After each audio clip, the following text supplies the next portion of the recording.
गोव्यातून मुंबईत जाणाऱ्यांसाठी आनंदाची बातमी. कोविड प्रतिबंधक लसीचे 2 डोस घेतलेल्या नागरिकांना RT-PCR चाचणीतून मिळणार दिलासा. नमस्कार, मी पूजा. गोमंतकच्या डिजिटल प्लॅटफॉर्मवर तुम्हा सर्वांचे मनापासून स्वागत. महाराष्ट्रातील कोरोनाची दुसरी लाट थोपवून लावण्यात मुंबई पालिकेला यश आले असले तरी तिसऱ्या लाटेचा धोका आरोग्य तज्ज्ञांनी व्यक्त केलाय.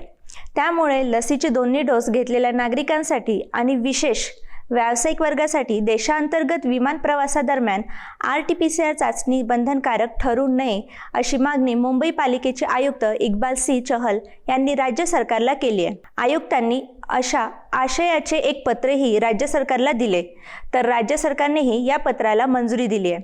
त्यामुळे देशांतर्गत विमान प्रवास करणाऱ्यांना 2 डोस घेतलेल्या नागरिकांना RT-PCR चाचणीतून दिलासा मिळणार आहे. जुलै महिना गोवेकरांना दिलासा देणारा ठरलाय.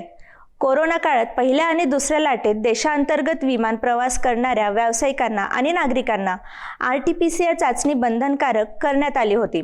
गुजरात, गोवा, राजस्थान, केरळ या राज्यातून मुंबईत येणाऱ्या प्रत्येक व्यक्तीला RT-PCR चाचणी करणे बंधनकारक होते. मात्र आता महाराष्ट्रातील पर्यटन आणि उद्योग या दोन्ही गोष्टींचा विचार करता नवीन नियम लागू करावा अशी विनंती राज्य सरकारकडे केली आहे. ज्या नागरिकांनी कोविड प्रतिबंधक लसीचे दोन्ही डोस घेतलेले आहेत त्यांना RT-PCR चाचणीतून वगळण्यात यावे यासाठी आयुक्तांनी पत्र दिले होते आणि राज्य सरकारने या पत्रास मंजुरी दिल्याची माहिती मिळत आहे. आज इथेच थांबूया. पुन्हा भेटूया एका नवीन विषयासह.